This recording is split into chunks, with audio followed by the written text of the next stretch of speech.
I'm going to have to give Bitcoin a little bit of love today. Bitcoin.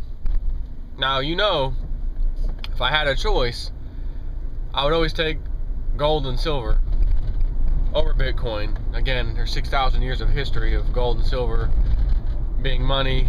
The fact that central banks have been storing gold still, trying to pretend that it's not money, yet storing it. Why would they do that if it's not money, etc.?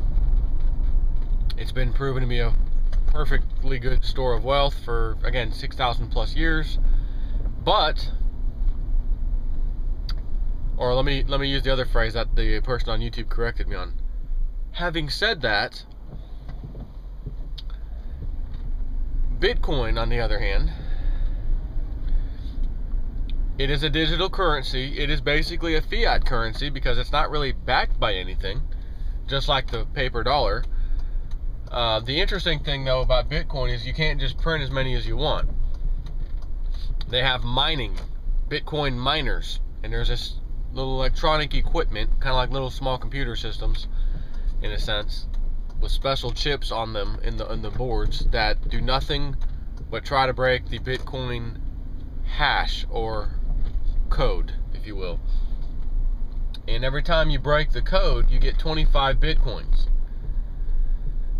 But it's not like you can make them fast. It takes a while to crack the code, and each time the code is cracked, the algorithm becomes more difficult to crack, so it takes you even longer to crack the next set. So it's kind of like gold and silver. You can't print gold and silver. You have to physically go out and dig it and mine it, literally mine it, to get it on, out, refined, etc., then put out into use. Bitcoin is kind of the same way, but it's just digital.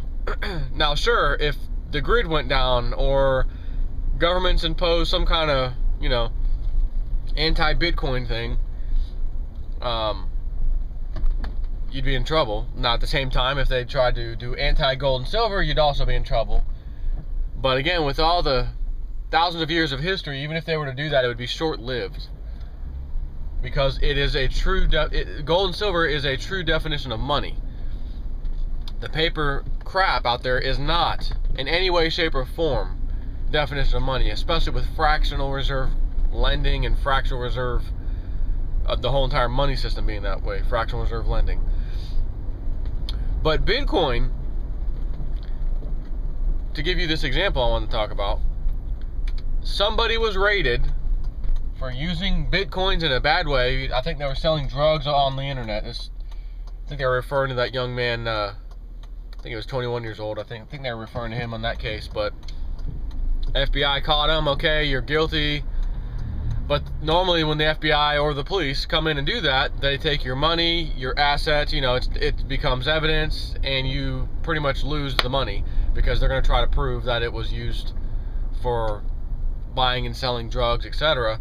So it all of a sudden becomes theirs, property of the state, as they like to say.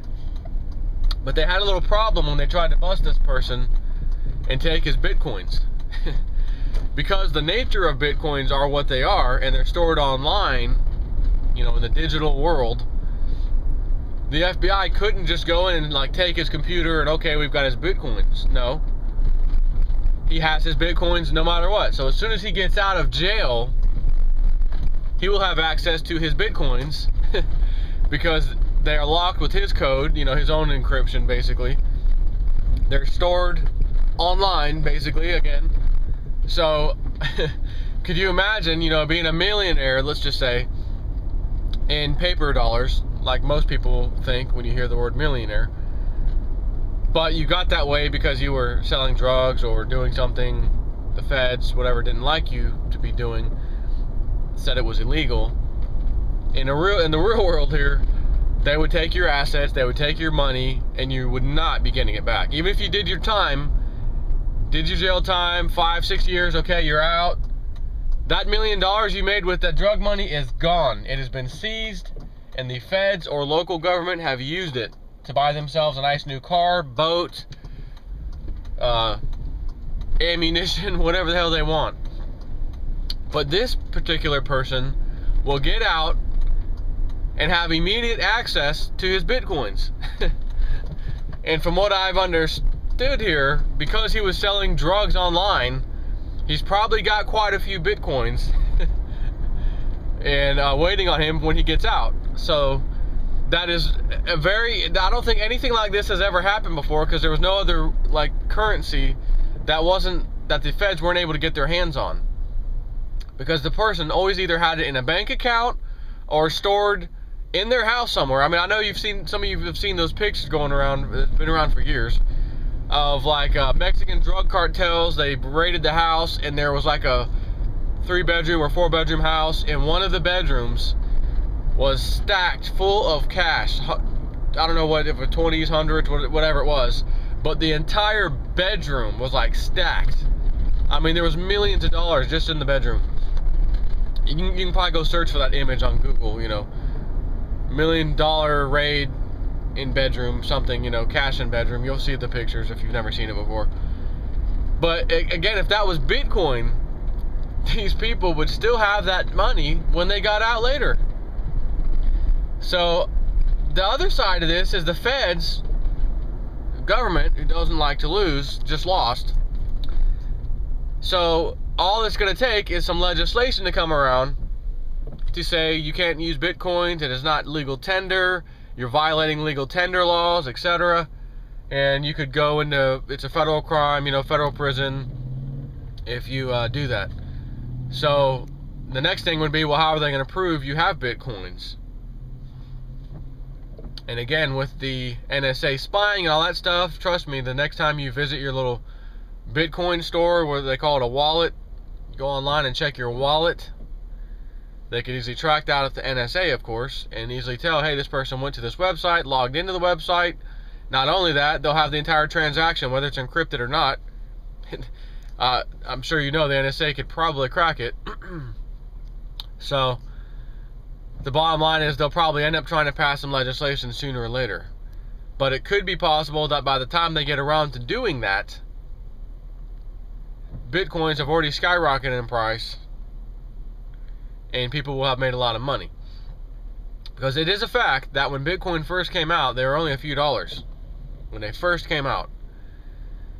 And now they've been anywhere from, you know, 80, 90 to 150. I remember at one point I did the video telling people to stay away. There were, I think, $250. They crashed down to like a little over $100, something like that, I think, ultimately, within the next couple of days. Had you been in at that time, or you bought at that time, you'd be hurting, you know, obviously. But at the same time, there are some bonuses, there's some pluses, some pros of having Bitcoins. But yours truly, Jason Ford, does not own a single Bitcoin.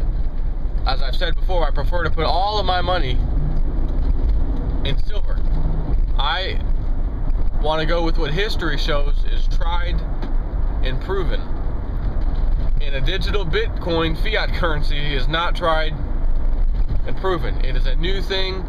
I think it could be short-lived as far as the, you know, compared to other currency systems, like, again, paper dollars or any other type of currency that's ever been around. But again, it doesn't mean it can't explode and stay high for a while before it all comes crashing down. But I would prefer to have physical silver. Number one, I'm not selling drugs and doing crap like this person's doing online. I have no reason for feds or anyone else to come in and try to take my gold and silver.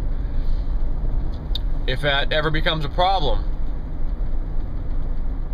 then that'd be a different story.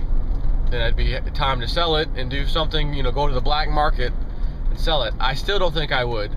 I still think that would be short-lived, and then they'd undo it, the law, and then people would say, hey, you shouldn't have sold your gold and silver for pennies on the dollar because now it's allowed to be used again. For one thing, Lindsey Williams elitists have told him, gold and silver is our money. Paper dollars is y'all's money. That's what he told him. And he even said, Lindsey, have you ever figured out or wondered why there's no tax ever on gold and silver? You just buy it and sell it. We don't pay taxes, Lindsey. We're the elite. That's what he said. And that's exactly how it's been.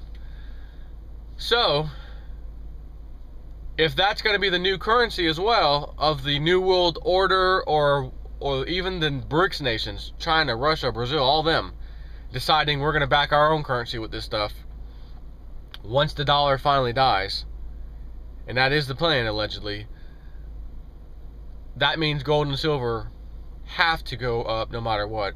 And then you take into consideration the dollar dying along that time frame, and those of us in dollars, which is Americans, have gold and silver, which is going to be worth way more than anyone else thought. So that's why I'm sticking with it. But I did have to give credit to the person that had Bitcoins, because the feds could not touch it. He will still have access to it when he gets out. Take care.